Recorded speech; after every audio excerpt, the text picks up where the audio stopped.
Bah, super. Une chaise là, vous. Elle est fatiguée de faire le La paracha qu'on va lire cette semaine, c'est Be'ar Bechukotai. Donc on va finir les deux dernières parachiotes, les deux dernières péricopes donc du Lévitique. Et on sait par ailleurs qu'on est dans la préparation de Shavuot, puisqu'on a déjà commencé les préparations de Shavuot déjà depuis le deuxième jour de Pessah. Vous savez tous que les jours de Pessah, il y a donc les 8 jours, c'est connu que chaque jour correspond à une fête. Quand on fait le Aleph Tav, il y a une manière de lire l'alphabet hébraïque, le Aleph correspond au Tav et le Bet au Shin. En tous les cas, le deuxième jour de Pessah, donc le deuxième jour Bet correspond au Shin, à Shavuot. Donc le deuxième jour de Pessah de la semaine tombe le même jour que va tomber Shavuot. Et c'est aussi le lien qu'on a, puisque c'est là où on commence à compter le Homer. On commence donc le deuxième soir de Pessah, c'est là où on compte le Homer, c'est le lien qu'on a entre Pessah et Shavuot, et 49 jours. C'est écrit dans la Kabbalah du Harizal qu'il y a un lien très fort entre notre paracha du Homer et la parachat Be'ar. Comment il voit ça? C'est connu que le Homer, c'est écrit dans le Tour, déjà que les 24 000 élèves de Rabbi Akiva qui sont morts durant cette période du Homer, ils sont arrêtés de mourir le 33e jour du Homer. Et le Tour, il explique, il dit il y a une coutume que les femmes ne travaillent pas depuis Shkat HaChama. Depuis le tombé du soir, ils arrêtent de travailler, puisqu'on a enterré chaque soir, on enterrait malheureusement tous les élèves de Rabbi Akiva. Et là-bas, il continue le Tour et il explique, il dit que l'Homer dure 7 jours, c'est 7 semaines de 7 jours, 49 donc jours. Et il dit c'est à l'image de la Shemitah. C'est à l'image de la Shemitah, donc il fait un lien, le Tour, on ne comprend pas exactement pourquoi, mais en tout cas il fait le lien. Et si vous prenez le mot Homer, c'est la valeur numérique, donc comme ça dit le Harizal, de 310. À l'image des 310 mondes que les tzadikim ils vont avoir plus tard dans les mondes futurs. Le mot Homer c'est 310. Et si vous prenez le mot donc Yesh, 310, vous voyez le mot Yovel et Shemitah. Donc les deux mitzvot essentiels qu'on parle dans notre parashia, dans notre parashiot. De Be'ar et de Bechukotai, surtout de Be'ar. Quand on passe à la paracha de Bechukotai, on sait très bien, puisque les deux parachutes et Be'ar et Bechukotai. Be'ar, il y a plusieurs mitzvot qu'on va raconter, il y a déjà la Shemitah, puis il y a le Yovel. Après, on va parler de la fraude, donc qu'on doit faire attention à la parole, de ne pas tromper la personne dans les choses, puis de ne pas mentir, de ne pas vendre un produit qui n'est pas ce qu'il vaut, etc. La même chose, on n'a pas le droit de rentrer dans un magasin et dire je veux acheter tel produit, mais en vérité, on n'a pas l'intention d'acheter, c'est juste pour rester à la clim, c'est juste pour rester un peu dans le magasin en attendant le bus ou le métro. C'est totalement assourd, on n'a pas le droit puisque le vendeur, lui, il pense qu'on va acheter, on la prend dans notre paracha, puis notre paracha retourne et reparle encore une fois sur la Shemitah, revient sur le premier sujet de notre paracha, puis la Be'ar finit en parlant du serviteur. Et finalement, lorsqu'on devient serviteur, etc., lorsqu'on n'a plus les moyens, puis bref.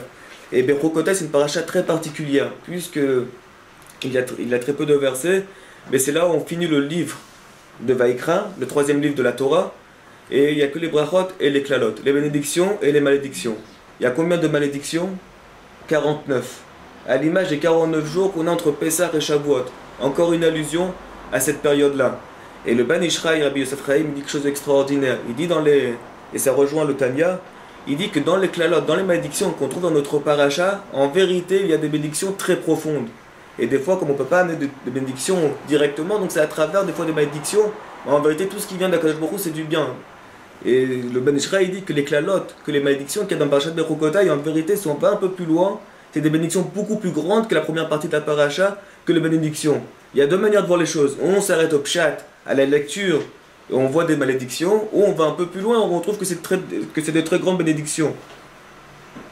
Ça, c'est une première partie. D'ailleurs, comme on sait que la klala, le mot malédiction en hébreu, c'est la valeur numérique de 165. C'est la même valeur numérique que les Chaim Tovim, quand on souhaite à la vie. Au point que je pense que c'est Khatam Sofer qui disait que lorsqu'on dit les Chaim Tovim, il faut toujours dire ou les Shalom. Il ne faut pas rester sur le Lechem Tovim, puisque c'est la même valeur numérique que klala. Mais en tous les cas, la question qui se pose, c'est comment ça se fait que juste avant Shavuot, on va lire donc cette semaine Parashat Bechukotai. À quelle image? À l'image de Rosh Hashanah. On sait que Rosh Hashanah, 2 semaines avant généralement, à peu près, on lit la Parashat Kitavo. Dans notre paracha, il y a 49 malédiction, dans celle de Kitavo, on a 98. Il y a le double. Et là-bas, on explique en vérité qu'à Rosh Hashanah, pourquoi on lit Kitavo, c'est pour sensibiliser la personne juste avant le jour du jugement, juste avant qu'on arrive à Rosh Hashanah et qu'on va voir qui va vivre, etc., qui va avoir telle chose, etc., un vrai jour du jugement pour tout le monde. Donc la paracha de juste avant, on a instauré de mettre une paracha qui va nous sensibiliser et de clalot, de malédiction, pour dire à la personne, il faut que tu te réveilles. On dit la même chose pour notre paracha, juste avant Shavuot, qui est un jour très important, et on va voir comment. On lit notre paracha Bechukotai, la paracha qui parle des clalot, pour nous sensibiliser. Pourquoi? On dit parce que c'est aussi un jour de jugement Shavuot. On va voir juste après. Et juste avant, il faut expliquer qu'à l'époque de Ezra, celui qui a instauré de lire ces parachiotes-là, il lisait pas forcément comme nous on lit chaque Shabbat une paracha au point que chaque année on finit le cycle, les 5 Chumashim. À l'époque il le lisait en 3 ans. Donc ça arrivait qu'en un an il lisait seulement un Sefer et demi. Donc comment on pouvait arriver à faire en sorte que la paracha de Kitavo tombe avant Rosh Hashanah et Bechukotai avant Shavuot? C'était impossible. Puisqu'il fallait qu'il tombe 2 fois, que ces parachas tombent dans l'année, et donc chaque année de retomber, c'était impossible. Et en vérité, on sait qu'on sortait là-bas un Sefer Torah particulier, un deuxième Sefer Torah juste pour lire les clalot, pour vraiment sensibiliser. Et pour répondre à la question qu'on a posée, comment ça se fait qu'avant le Yom Hadin de Shavuot, le jour du jugement de Shavuot, on lit en quoi c'est lié avec la personne? On sait très bien que le jour de Rosh Hashanah, on est tous concernés puisque c'est tous les êtres qui sont jugés, mais à Shavuot, on a reçu la Torah. En vérité, si vous prenez la deuxième Mishnah, dans la Maseret Rosh Hashanah, dans la Mishnayot, c'est écrit, donc la première Mishnah c'est qu'il y a 4 Rosh Hashanah, il y a 4 débuts d'année si on peut dire, et la deuxième Mishnah c'est, on dit que les trois jours dans l'année où il y a des jugements, il y a Rosh Hashanah là où tout le monde est jugé, il y a Pessah où c'est le jugement sur les récoltes, et il y a le jour de Shavuot. Shavuot, qui c'est qui est jugé? C'est les arbres, les fruits des arbres. Et en quoi c'est lié avec l'homme? Et c'est écrit dans le Shla, et c'est aussi rapporté par le Sfat Emet. C'est écrit que lorsqu'on parle de l'arbre, c'est lié avec l'homme. Comme c'est écrit, Etz Chaim il amachazikimba. Que l'homme c'est un arbre de vie, etc. Que Etz, ça parle sur la Torah. Qu'Adam Etz Sadeh, l'homme c'est un arbre de vie. Mais c'est quoi Etz? C'est aussi Etz Chaim il amachazikimba, on parle de la Torah. Donc c'est lié avec la Torah. Donc Shavuot, c'est un jugement spirituel. À Rosh Hashanah, on a le jugement matériel. Qu'est-ce qui va se passer avec l'homme? Mais le Shla Kadosh et le Sfat Emet, ils disent que le jour de Shavuot, c'est là où on est jugé sur notre spiritualité. Comment on va étudier la Torah, de quelle manière on va réussir, etc. Donc c'est pour ça que puisque c'est un moment très important pour nous et pour tous ceux qui nous entourent, c'est un jugement spirituel qu'on va tous avoir à Shavuot. C'est pour ça que 2 semaines avant, on a aussi une sensibilité, on nous sensibilise en lisant cette paracha de Bechukotai. Et c'est une des raisons pourquoi, on peut voir la semaine prochaine, vous allez sûrement recevoir beaucoup de messages, qu'il y a une prière qui est instaurée veille de Rosh Chodesh Sivan par le Shla Kadosh, de dire une prière justement pour nous sensibiliser davantage pour ce jour très important. Donc ça c'est par rapport à la paracha de Bechukotai, pourquoi on la lit spécialement avant Shavuot. Parce qu'en vérité il faut savoir que la paracha de Béar, donc la première paracha qu'on va lire cette semaine, c'est la première des parachas du livre du Lévitique. Comme ça il dit le Evan Ezra. Le premier Evan Ezra de notre paracha, il dit normalement Béar, c'est avant. La paracha de Béar, elle est avant la paracha de Vaikra. C'est la première paracha.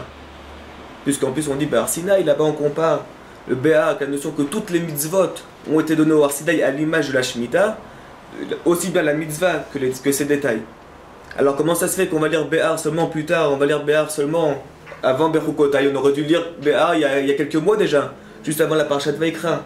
Alors il y a une réponse qui dit c'est pour vraiment rattacher la paracha de Béar et de Bechukotai.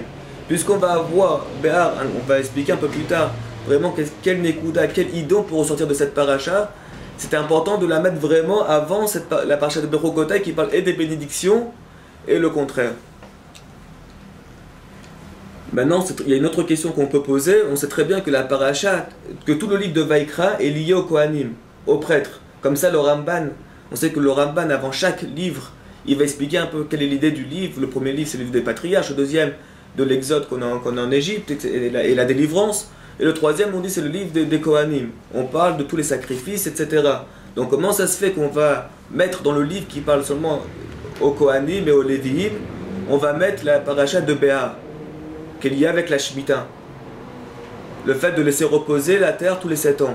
Puis le Yovel, le jubilé, la 50e année. Surtout qu'on sait très bien que les Kohanim n'avaient pas de terre. Donc ils ne sont pas du tout liés avec cette mitzvah. Il y a une des réponses, mais qui pas tout le monde va dans cette réponse, c'est que qui c'est qui devait sonner le chauffard pendant le Yovel? C'était le Kohen. Le rabbin ne pense pas comme ça, mais en tous les cas, certains vont répondre de cette manière, que c'est lié avec le Kohen, pour la raison, parce que c'est le Kohen qui devait sonner le chauffard l'année du Yovel. Bon, en tous les cas, Et maintenant, la question qu'on va poser, c'est, on va rentrer vraiment dans le sujet. On sait très bien que la parashat Béar, donc on a dit c'est la Shemitah, puis après on parle du Yovel, après on parle de donc le fait de laisser reposer la terre 7 ans, puis le jubilé, puis après on va parler de la fraude au niveau de la parole, qu'on n'a pas le droit de tromper la personne, puis on va parler aussi du rébit, de ne pas prendre, lorsqu'on prête, de ne pas prendre de l'argent supplémentaire, et puis le fait d'être serviteur. Et la question qui se pose, c'est pourquoi dans notre paracha on a besoin de préciser que cette mitzvah, elle a été dite au Har Sinaï. Be'ar Sinaï. Dans toutes les mitzvot qu'on a évoquées depuis déjà Parashat Mishpatim, on a reçu la Torah à Parashat Yitro, et puis tout le reste des parashiot, on parle de tous les mitzvot qu'on doit faire, et là-bas, nulle part c'est précisé que c'était donné au Har Sinaï. On sait tous que toutes les mitzvot ont été au Har Sinaï. Mais pourquoi on attend la fin du livre du Lévitique pour nous dire, ah, cette mitzvah Shemitah est donnée au Har Sinaï? Et tous les mefarshim, tous les commentaires vont dire, cette mitzvah c'est l'image de tous les autres mitzvot, que tous les mitzvot ont été donnés au Har Sinaï, aussi bien dans la mitzvah de manière générale, et que tous ces détails. Donc pourquoi on a attendu cette paracha, et en particulier cette mitzvah, pour nous évoquer que ça a été donné au Har Sinaï?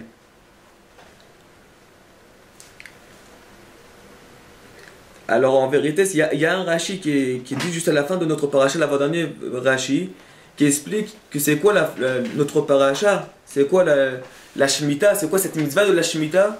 C'est apprendre à l'homme à se détacher, à avoir confiance en Dieu, à avoir un bitachon, à avoir une confiance en Dieu. Il y a une année, il faut laisser reposer, comme on va développer. Et que si une personne ne veut pas et pense qu'elle va gagner plus et qu'elle ne peut pas laisser reposer cette année, c'est-à-dire qu'elle n'est pas capable de laisser reposer l'année pendant un an, de ne pas laisser sa terre reposer pendant un an. Mais au contraire, elle veut travailler en disant mais c'est pas possible, il faut que je gagne ma vie, etc. Alors Rachid explique que c'est le déroulement de la paracha. Il finira par frauder, il finira par devoir prêter de l'argent en essayant de gagner de l'argent même sur un prêt, puis il finira par devenir serviteur. Que si une personne n'est pas capable à un moment donné de lâcher prise et de dire attention j'ai la émouna, que je travaille un jour de plus, le Shabbat, ou que je travaille une année de plus, ça va changer toute ma vie, alors la fin c'est ce que notre paracha, la succession des événements que la paracha nous montre.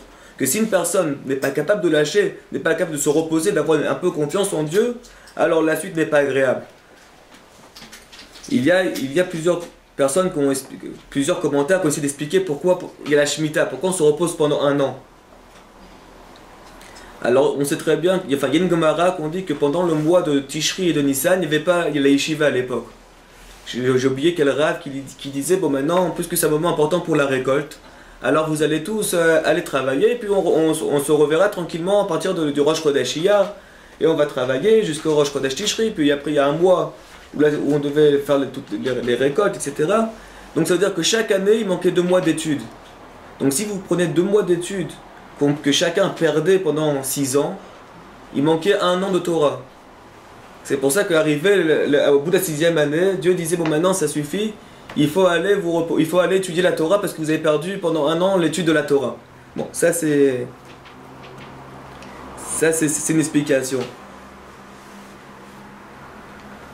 Mais en tous les cas, pour revenir, il y a aussi un commentaire du Abravanel qui dit c'est quoi le Yovel? Pourquoi même de se reposer? C'est quoi cette notion de 50 ans? 7 fois 7 ans, on arrive à 49 ans, puisqu'on devait aussi reposer le Yovel. Il dit ça correspond à la vie d'une personne. Que pendant les premières années, jusqu'à 20 ans, l'homme, on sait très bien qu'il n'est pas à tour, il n'est pas responsable aux yeux de Dieu. Comme c'est expliqué dans la Chassidoute et la Kabbalah, que l'homme n'a pas suffisamment les mochin, les gadlout, il n'est pas capable d'avoir vraiment la conscience de ce qu'il fait, bien que pour le Beddin d'en bas, s'il a fait une faute, etc., il est condamné, mais par rapport aux yeux de Akadosh Baruch Hu, jusqu'à 20 ans, il n'est pas suffisamment capable de pouvoir. Il n'a pas les mochin des gadlout. Donc c'est ce qu'on disait sur Sarah, qu'à 20 ans, elle n'est pas de faute comme à 100 ans, elle n'est pas de faute comme à 20 ans, etc. Parce que 20 ans, c'est un chiffre, c'est là où on commence à être responsable aux yeux de Dieu. Et si on prend 20 ans plus 50 ans, c'est l'année vraiment que Abravanel il les rapporte, c'est là où la personne doit vraiment travailler, doit faire vraiment attention à avancer dans sa vie. Dès qu'il arrive à 70 ans après un Yovel, là on lui dit c'est bon, maintenant il faut que tu ailles à la retraite, il faut que tu ailles étudier la Torah, c'est le moment où il faut aller se reposer. On parle de Shivim Shana, que c'est les années d'une personne, c'est 70 ans. Les 20 premières années, plus les 50 ans. Puis après, c'est vraiment ce qui reste, c'est l'étude de la Torah. Vous pouvez traduire le mot Yovel? Je connais pas. Jubilé. Le jubilé.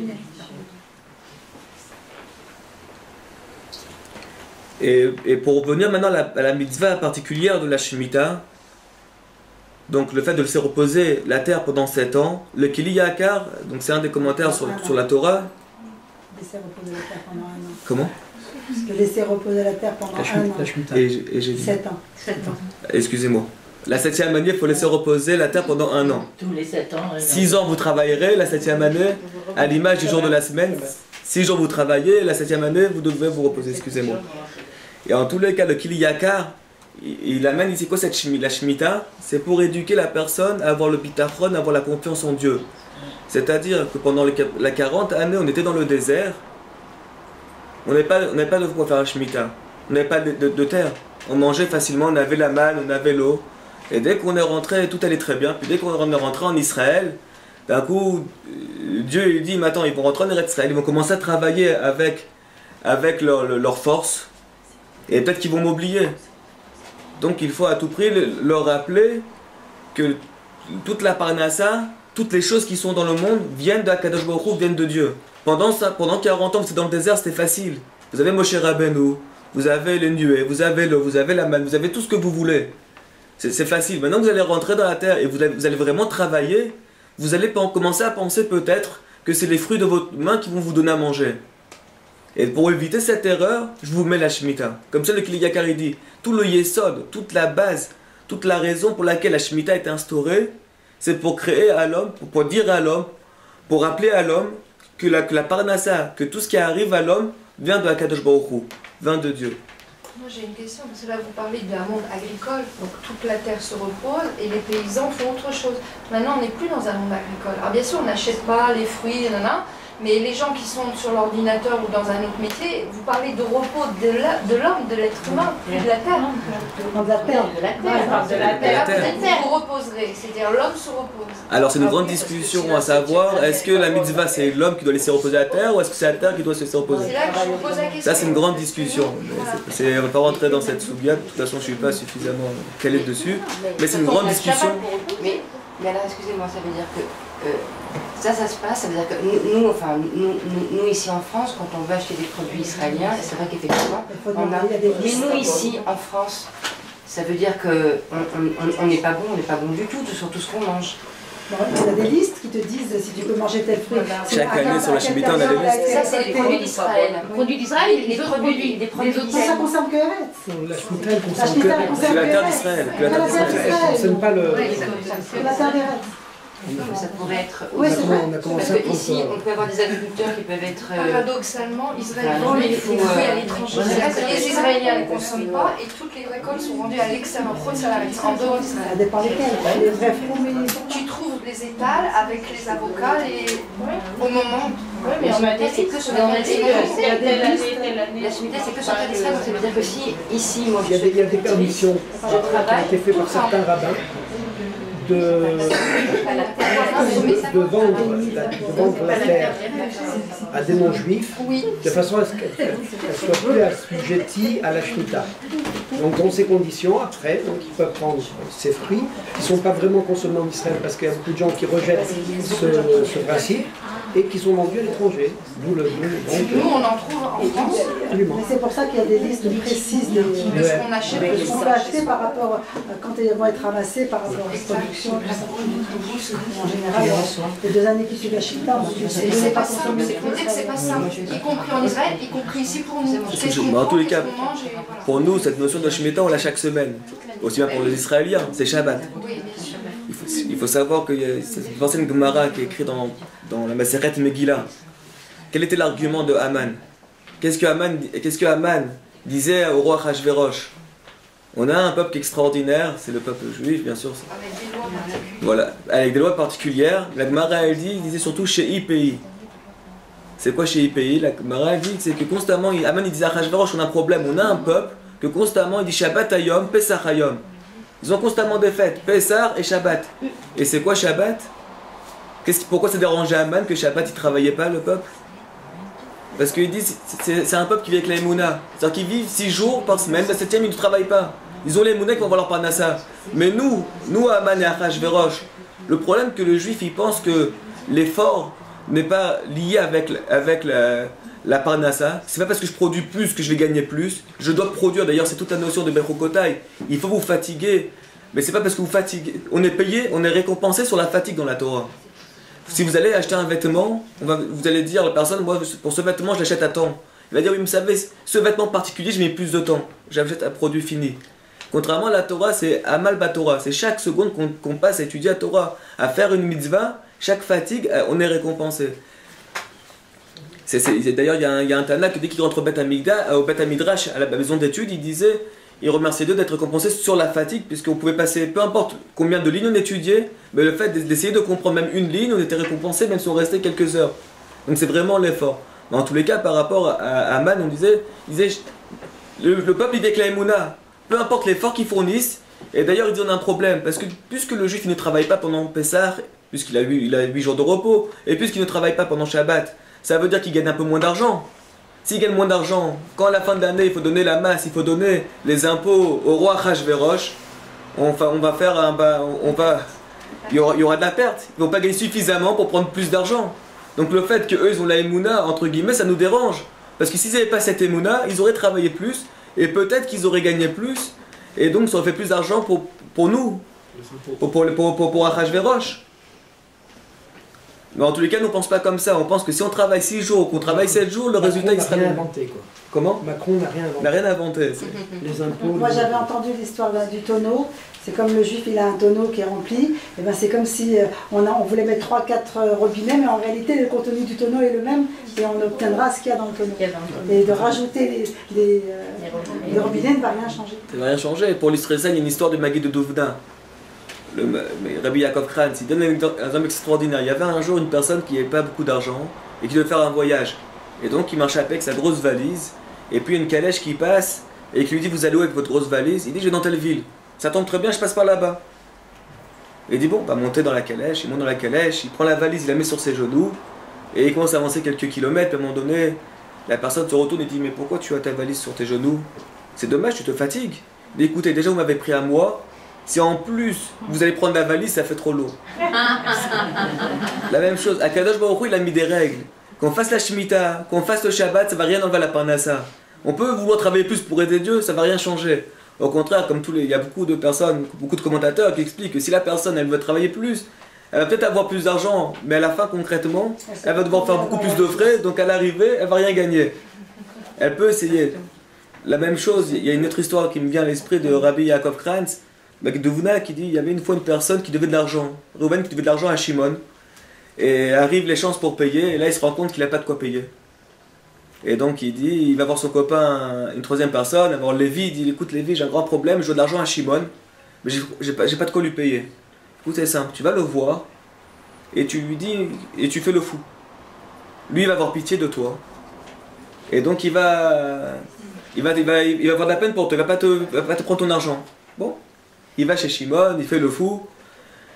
Shimon il voit que le pauvre Reuven il est pas bien, il dit bon écoute c'est bon tu ne dois plus rien, rentre chez toi. Bon. Un peu plus tard Reuven il a besoin encore d'argent, cette fois il va voir Lévi.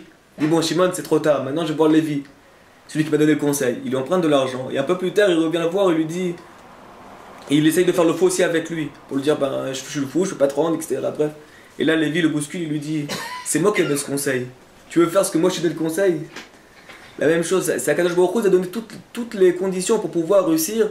C'est pas parce qu'on va oublier Dieu, on va oublier qu'il nous a donné tous ces conseils qu'on va plus gagner. Akadosh Baruch Hu, il a créé un monde avec des valeurs, avec des manières de pouvoir avancer dans la vie. Tout est fixé à Rosh Hashanah, qu'on travaille plus, qu'on travaille moins, etc. Bien sûr qu'on travaille moins à condition qu'on fait autre chose de positif. C'est pas on travaille moins parce que la Torah elle demande, c'est comme j'ai vu une fois, c'est écrit 7 jours. 6 jours tu travailleras, le 7e jour, il faut se reposer.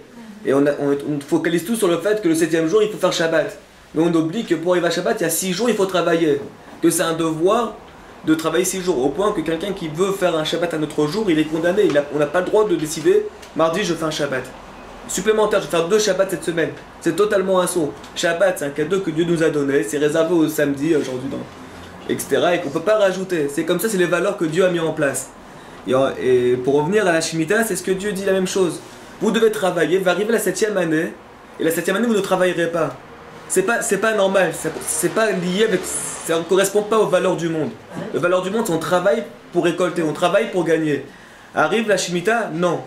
Et c'est exceptionnel cette année, c'est Dieu qui prend en charge que la 6e année, il y aura la récolte pour 3 ans. Pour la 6e année, pour la 7e année, pour le début de la 8e année, le temps du mois d'avoir la nouvelle récolte. Et si on me pose la question, mais comment on va manger? Alors soit il y aura plus de quantité, et s'il n'y a pas suffisamment de quantité, alors un tout petit peu nous suffira. On n'a pas besoin de manger plus, de manger peu, ça va nous nourrir plus. À l'image de la manne. On sait très bien que la manne, ceux qui prenaient plus, ils avaient peur de ne pas avoir suffisamment, ils me prenaient plus. Tout ce qu'ils prenaient en plus, ça pourrissait. Et ceux qui en prenaient un peu moins, le peu qu'ils prenaient, ça leur suffisait largement. Donc là, on voit vraiment que peu importe l'effort qu'on fournit, peu importe ce qu'on est en train de faire, à l'arrivée, l'arrivée est le même.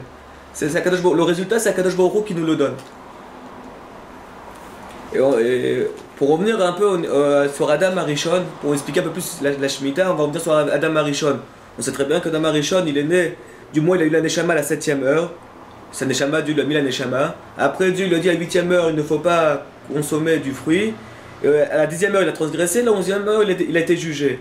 Mais on sait comment il mangeait à Adam Arishon. C'est écrit dans la Gemara, dans Sanhedrin, que les anges lui apportaient de la viande et lui donnaient du vin. Donc il avait rien à faire. Or, que dit la Torah? Qu'est-ce qu'il devait faire Adam Arishon dans le Gan Eden? Le Hovda ou le Shamra. Il devait travailler et garder. Qu'est-ce qu'il devait faire? C'est quoi le Hovda ou le Shamra? Il n'avait rien à faire. Tout était parfait au Gan Eden. Même manger. C'est quoi le Hovda ou le Shamra? Alors le Hovda, certains disent c'est la Torah. Et le Shamra, c'est le mitzvot. Et c'est écrit dans le Zohar que c'est quoi le Hovda ou le Shamra? Ça correspond juste aux mitzvot.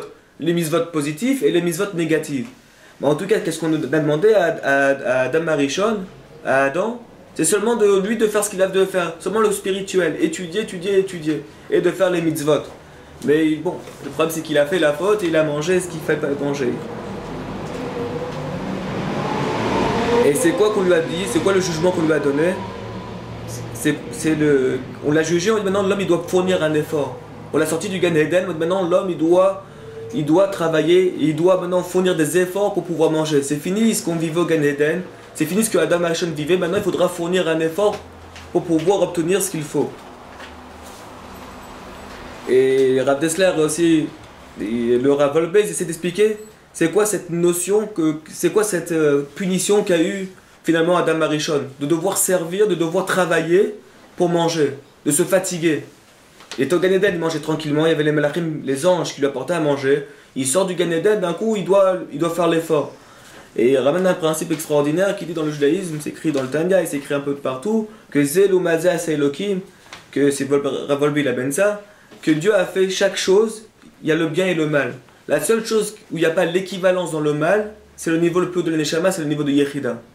Mais Zelou Mazeh Asa Elokim, dans chaque chose où il y a une direction du bien, il y a la même chose, il y a l'équivalent au mal. Vous prenez Moshe Rabbeinu, il y a en face Bilam. Un grand prophète, extraordinaire, Moshe Rabbeinu, le plus grand des prophètes, vous en face Bilam. C'est l'un des plus grands, au point qu'on sait que c'est raconté, que lorsqu'il y a eu Matan Torah, quasiment tous les peuples ont voulu finalement adhérer au monde de la Torah. Qui c'est qui a réussi à les empêcher? Bilam. Bilam, il a dit non, n'allez pas, c'est réservé aux Juifs. Hachem, Oz, la Hamo, Iten. Dieu il donne le Oz, la Torah, la Hamo seulement à son peuple, c'est pas pour vous, n'essayez pas d'y aller. Alors que Dieu a ouvert les portes à tout le monde, Bilam il essaie d'empêcher. Pour montrer comment les gens respectaient Bilam, c'était un prophète extraordinaire. Mais en tout cas, tout ce que Dieu a fait, Zelou Mazeh Asa Elokim. D'ailleurs, Zelou Mazeh Asa Elokim, c'est les mêmes lettres que le mot la Azazel. Le deuxième sacrifice qu'on offrait à Kippour. Enfin, pas qu'on offrait, on prenait 2 séirs, on l'apportait, le deuxième, on le jetait sur la montagne. C'est quoi pourquoi on prenait 2 animaux, 2 les mêmes? On aurait dû prendre un différent, pour qu'il allait dans le Kodesh, un qui est dans le Saint, et un qu'on allait jeter. Pour montrer Zelou Mazeh Asa Elokim. Que vraiment, pour montrer que l'Akdoucha, ce qu'il y a dans l'Akdoucha, on peut retrouver dans le contraire, dans le mal. Ce qu'il y a de bien, on peut le trouver aussi dans le mal. Vous prenez chaque chose qui existe dans le monde, il peut avoir d'utilité pour le bien, pour le mal. À nous de sortir constamment le bien de ces choses-là. Comme j'ai entendu un jour un rav qui expliquait pourquoi le téléphone il a été créé, parce qu'il y avait de moins en moins de rabbinim dans les petits quartiers à l'époque, n'importe quel quartier, il y avait son rabbin, maintenant qu'on n'a plus de... Alors on a au moins le téléphone pour pouvoir demander la halachot. Mais bon, maintenant c'est devenu que le téléphone on utilise aussi pour d'autres choses. Bref, la même chose sur internet, on peut voir énormément de cours, mais il y a aussi tellement d'autres choses. Donc chaque chose où on peut trouver des choses extraordinaires, on peut aussi trouver le contraire. Et la même chose, quand on peut regarder par exemple à l'image de Og ben Rabashan, lorsqu'il va annoncer à Abraham Avinu, il va dire: Abraham, tu sais, ton neveu Lot, il est en train d'être pris en captivité. Abraham il dit: bon, il faut que j'aille en guerre, il faut que j'aille sauver ma famille, mon neveu. Et donc on peut dire que c'est extraordinaire. Qu'est-ce que Og a fait? Og a prévenu Abraham que son neveu est en captivité et qu'il fallait qu'il aille le sauver. Le seul problème, c'est que derrière ce bien, qu'est-ce qu'il y avait? Une arrière-pensée d'Og ben Rabashan. Og pensait que Abraham allait être, qu'il allait perdre la guerre, puisqu'il était moins nombreux que tout le monde. Et donc Sarah allait rester veuve et qu'il allait pouvoir récupérer Sarah, qu'il allait pouvoir se marier avec Sarah. Et il s'est trompé, parce qu'Abraham finalement, grâce à Dieu, avec la main de Dieu, il a gagné toutes les guerres, etc. etc. Mais pour dire que la démarche de Og, qui à la fois paraissait pas très bien, il avait malgré tout une arrière-pensée de mal derrière. Et la même chose lorsqu'on récolte, donc chaque chose qui pousse de la terre, vous prenez un fruit, il faut enlever la peau. Donc dès qu'il y a du bien, il y a aussi, il faut enlever un peu le... etc. Et c'est la même chose par rapport à la récolte, par rapport à la parnassa, Dieu dit la même chose. Vous allez vous fatiguer, c'est le mal si on peut dire, il faut se fatiguer. Mais de l'autre côté, moi je vous donne la parnassa. Vous allez grâce à Dieu, on va avoir la parnassa. Donc l'effort, on peut dire, c'est le mal, c'est ce que l'homme doit fournir, c'est pas évident. De l'autre côté, on a la récolte, c'est Akadosh Baruch Hu qui nous la donne. Et donc c'est par rapport à Adam Arishon, que depuis Adam Arishon, on a cette notion finalement de devoir enlever le mal pour choisir le bien, pour prendre le bien. On doit se fatiguer pour pouvoir avoir la parnassa, donc on doit constamment travailler et faire les choses. Et donc, malheureusement, donc il y a eu les fautes, etc. Quand c'est qu'on est arrivé, on a réussi à retourner à l'époque, quand c'est qu'on a pu faire une marche arrière, si on peut dire dans l'histoire, il est arrivé au moment où Adam Arishon, comme Adam Arishon, c'est lorsqu'on a reçu la manne de 15 iyar. Lorsqu'on a reçu la manne, c'est extraordinaire. Dans le désert, on avait une parnassa qui venait d'Nashamaïm, qui venait du ciel. On devait rien faire. C'est en 2448 qu'on a reçu la Torah. 2448, on a reçu la Torah. Le 15 iyar, donc quelques jours avant, on reçoit la manne. Tout est parfait. On n'a plus à s'inquiéter pour la parnassa. À l'image d'Adam Arishon que les malachim lui apportent. D'ailleurs, on dit c'est quoi la manne? C'est le manger des malachim. Comme ça, c'est expliqué. Donc on n'avait rien à faire, mais malheureusement un peu plus tard, à cause de la faute du veau d'or, alors Dieu a décidé de suspendre la manne. Mais comme Dieu, par gentillesse, il nous a laissé jusqu'à l'entrée en Eretz Israël. Pour pas que pendant le désert, on ait cherché à droite à gauche à manger, tout le temps que vous serez dans le désert, bien que vous ne méritez plus la manne, parce que vous avez décidé de rentrer la nature dans les choses, en faisant le veau d'or, vous avez besoin d'un guide, vous avez besoin de montrer les choses, alors je devrais vous interrompre la manne. Mais par gentillesse, je garde la manne jusqu'à l'entrée en Eretz Israël. Les anges, ils mangent? Normalement, non. On dit non. Ouais, alors pourquoi vous dites le manger des anges? Un ange, il mange pas. C'est une bonne question. Normalement, un ange ne mange pas. On dit que c'est le manger des anges. Après, qu'est-ce que... Alors, ça veut dire quoi? C'est nourriture spirituelle. Mais concrètement, la manne, c'était matériel. Mais il n'y avait pas de déchets. Et on ne jetait rien. C'est-à-dire que même, est-ce que les anges aussi, ils avaient... C'est-à-dire que ça met... Si je peux me permettre, ça nécessite une explication. En fait, la nourriture, elle est composée de matière et d'esprit. Et le corps se nourrit de la matière et de l'esprit. Mais la matière, elle est rejetée. Donc la manne, c'était que de l'esprit. Donc elle nous nourrissait avant tout l'esprit. Mais on sait que le corps se nourrit de l'esprit et l'esprit aussi se nourrit du corps. Donc c'est la raison pour laquelle, lorsqu'ils mangeaient de la manne, ils avaient besoin d'aucun... Ils n'avaient pas besoin d'aller aux toilettes. Non, ils n'avaient pas besoin d'aller aux toilettes parce qu'ils ne rejetaient rien. C'est-à-dire que la manne, c'est un aliment tellement complet, tellement parfait, qu'elle était entièrement absorbée aussi bien par le corps que par l'esprit. Bon, malgré tout, les anges ne mangent pas. Non. Alors que la manne a cette notion, malgré tout, de mettre un aliment dans la bouche. Complète. C'est une métaphore. C'est une métaphore. Oui, exactement. Ouais, c'est-à-dire que moi je À vois la les fois choses comme c'est ça. spirituel comme un ange. Mais c'est pas la nourriture des anges parce qu'eux mangent ça. Comme ça, c'est écrit dans la Gemara en tous les Pour cas. nous faire comprendre que l'homme, en fait, il a besoin de mettre en bouche. Mais Non, attends. C'était matériel, hein, ils se nourrissaient, sinon ils mouraient. Sûr, mais, Donc, mais il y a une manger des notion anges, spirituelle, c'est effectivement. Voilà, c'est lié aux anges, donc c'est spirituel. Ouais. C'est une bonne question. En tous les cas, on dit que durant tout le désert, donc durant toute la période où on était dans le désert, pendant les 40 ans, on a été confronté à beaucoup d'épreuves justement pour rassurer l'âme. D'ailleurs, juste ça fait penser à un commentaire sur Moshe Rabbeinu, qu'il a été puni parce qu'il a utilisé son bâton juste avant de rentrer en Eretz Israël. Et on dit comment ça se fait qu'au tout début, qu'il était dans le désert, au début des 40 années, on lui a demandé d'utiliser son bâton. Donc Moshe Rabbeinu, à la fin des 40 ans, il est en train de... Moshe Rabbeinu réfléchit et dit, il y a 40 ans, on m'a demandé d'utiliser le bâton. Pour ouvrir la mer rouge. Non, c'est pas pour la mer, c'est pas Moshe Rabbeinu qui ouvre la mer. Mais c'était aussi pour de l'eau, il me semble. Et comment ça se fait que 40 ans plus tard, on a le même problème et Moshe Rabbeinu il réfléchit, il dit mais c'est extraordinaire, c'est la même situation, on m'a demandé de parler au rocher mais ça marche pas, donc je vais prendre le bâton. Et comment ça se fait qu'il a été puni dessus? J'ai vu un commentaire d'un rêve qui dit parce que au début des 40 ans, il y avait besoin d'éduquer le peuple avec les actes, avec la notion des actes. Il fallait montrer, on est en train de montrer, de rentrer la Emouna, de donner cette foi au peuple. Il fallait passer par le bâton, montrer que... Mais une fois qu'on est passé 40 ans dans le désert, on était éprouvé plusieurs fois sur la Emouna, sur la foi, sur le bitachon, sur la confiance. On arrive à l'entrée du Eretz Israël, Dieu dit c'est fini. Maintenant la période d'éducation, les 40 années sont finies. Maintenant il faut parler. Maintenant si quelqu'un il a besoin de Parnassa, il prend plus son bâton, il tape sur le rocher. Maintenant si on veut parler Parnassa, on se met à côté du rocher, on récite des Teilim, on doit prier à Kadosh Baruch Hu. Et quand Moshe Rabbeinu a vu que ça marchait pas, il a pris son bâton. Et là Moshe, non, t'as pas compris. J'avais lu un verset que en fait il avait utilisé son bâton parce qu'il avait utilisé. Hachem s'est mis en colère contre lui parce qu'il a utilisé le din. Or quand on parle, c'est rempli de miséricorde et est mort avec douceur. Notamment quand on parle à une femme, on dit elle est mort, quand on dit à un homme, il est guide.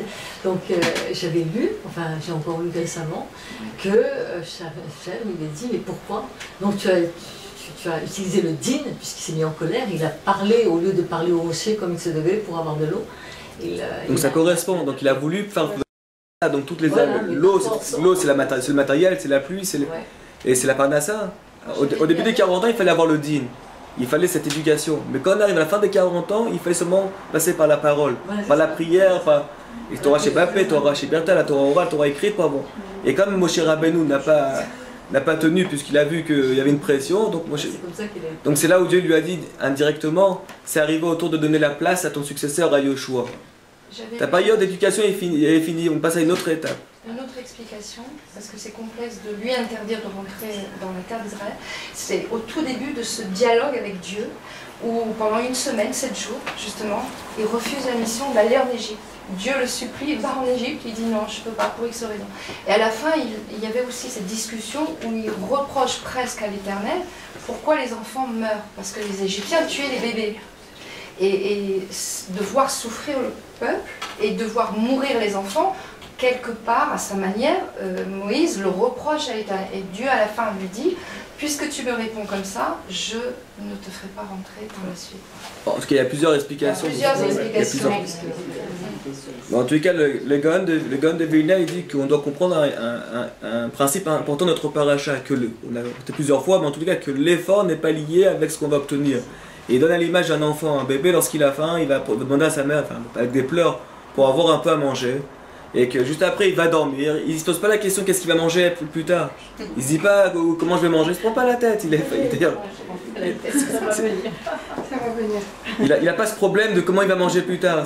Il sait très bien qu'il va pleurer un petit peu, etc. D'ailleurs, c'est écrit dans... on va citer le nom de Rabbi Shimon Bar Yochai, puisque c'était Seiloula la semaine dernière. Rabbi Shimon Bar Yochai, ses élèves lui ont demandé pourquoi Akadosh Baruch Hu il donnait la manne chaque jour. Pourquoi il donnait la manne chaque jour? Il avait qu'à donner une fois dans l'année.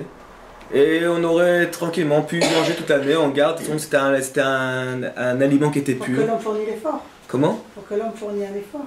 D'aller la chercher. Non, puisque officiellement la manne était donnée pour justement pas avoir cet effort. Oui, on revenait à l'idéal de... Il fallait quand même qu'il aille la chercher. Ah non, elle était déposée devant la tente. Ça dépend, en fonction des personnes, elle était plus ou moins proche. L'effort était adapté aux personnes, aux différentes personnes. On peut dire que les Néréglim avait compris ce système que si on va en Israël, il faudra faire des efforts. Totalement. Et donc on va inventer des choses en disant on va rester parce qu'on est trop bien là. Est-ce que ça a un rapport? Oui, totalement, entièrement. Ouais, c'est ça. C'est pour ça que c'est très dur de vivre en Israël. C'est l'effort qu'on a. Ouais, c'est ça. Dans tous les cas, Rabbi Shimon Bar Yochai, il donne un exemple à ses élèves, il dit écoutez, c'est simple.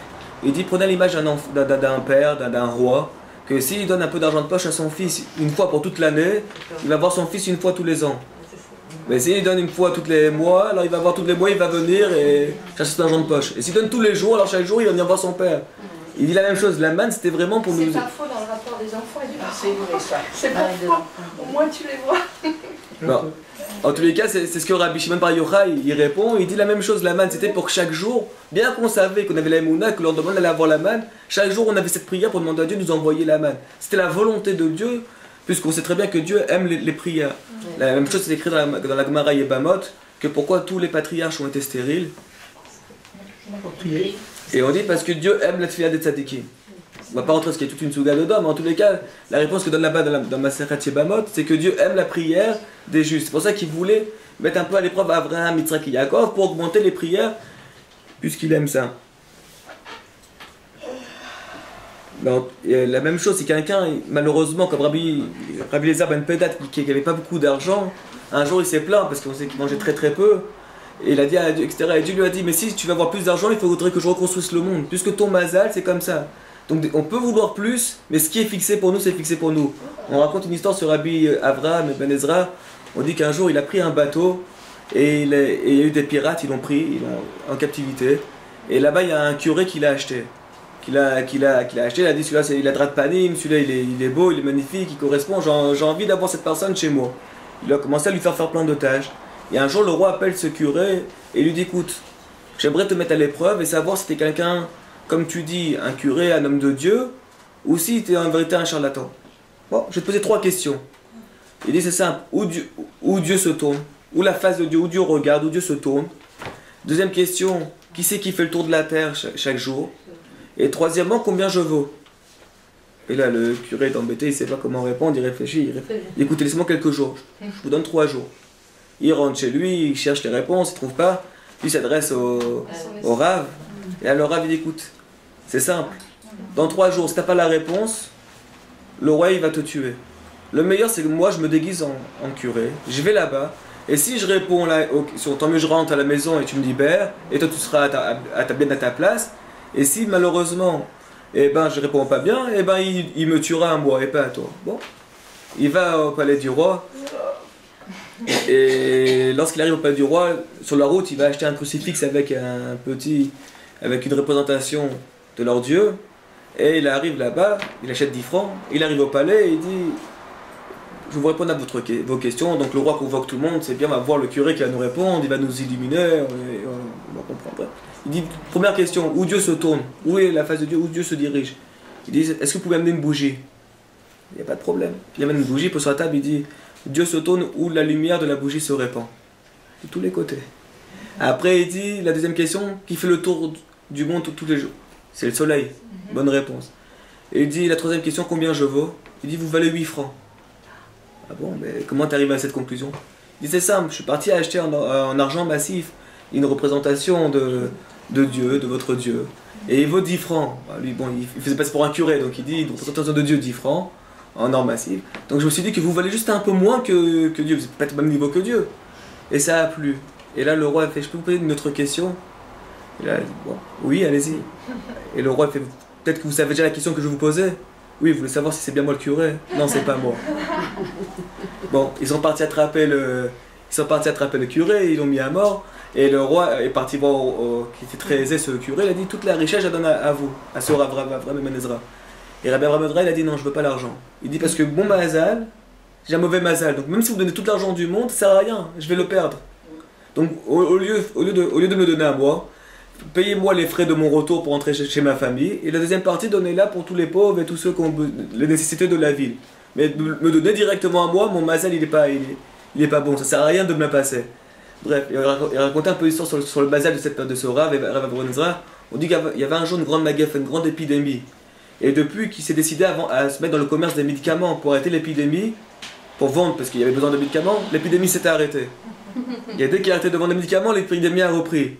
Donc finalement, il n'a rien vendu. Pour montrer vraiment le mazal, que finalement, on peut faire l'effort qu'on veut, peu importe. C'est ce qu'il avait conscience, Rav Avraham ben Ezra. Il avait conscience que tout vient de Akadosh Baruch Hu, peu importe l'effort. Donc il a dit, moi je me suffis seulement de ce que j'ai. Et je vais conclure en disant, d'ailleurs c'est ce qu'on dit dans la prière, quand on parle des patriarches, Abraham, Yitzhak et Jacob, on parle toujours du bitachon. Batrou Beraz, eux ils ont cru en toi, eux ils avaient confiance en toi, totalement. Combien ils ont été prouvés, les patriarches, constamment prouvés, ils avaient toujours eu de confiance, constamment. Et on dit la même chose à Abraham, et là-bas, et c'est écrit dans la prière, on dit à Botrim Berra Behemet, on doit vraiment croire en Dieu d'une manière véritable. Il y a énormément de personnes qui croient en Dieu, qui ont la confiance en Dieu. Et on va voir après qu'est-ce que dit le Chazon Ish. Mais on prend Moshe Rabbeinu, vous avez raconté l'histoire que lorsqu'il était devant le Sénat, devant le buisson, on lui a dit va sauver le peuple hébreu, mais ils vont pas me croire. Mais après ils vont pas te croire, il n'y a pas de problème, voilà je te passe un signe. Tu diras tel mot, pakot pakati, et tu verras, c'est un signe que vous pouvez confirmer que c'est avec ce mot on sortira d'Égypte. Très bien. Et si ça marche pas, ben, tu mettras la main, etc. et le sang, etc. Donc tous les signes que Dieu a donnés à Moshe Rabbeinu. Moshe Rabbeinu arrive, donc là, donc il arrive finalement devant les Hébreux, il donne le Pakot Pakati, ils vont tous voir Sarah Batacher, c'est la seule qui savait le code. Elle dit oui c'est bien ça, c'est bon on a le Goël, on a le libérateur, on va bientôt sortir d'Égypte. C'est écrit donc au chapitre 4, verset 31, donc dans Shemot, tout le monde croit Moshe Rabbeinu.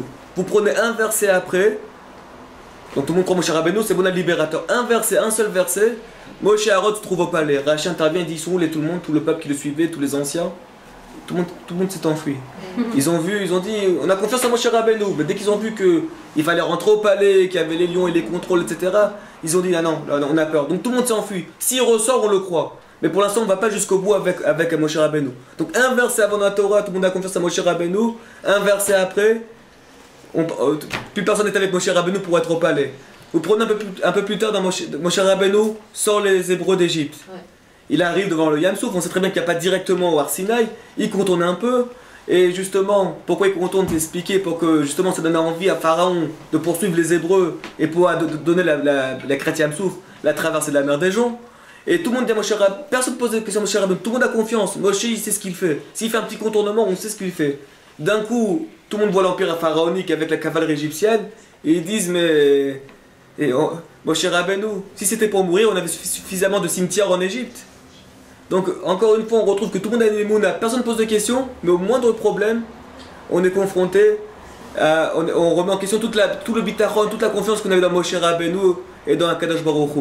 Et c'est ce qu'il appelle le Chazon Ish. Le Chazon Ish, il dit, il y a ce qu'on appelle les Zmirei Bitachon. Les gens qui chantent le bitachon, qui disent, il faut avoir confiance, mais dès qu'on arrive à une épreuve, totalement, on va voir n'importe qui, on commence à essayer de trouver des solutions en dehors du bitachon.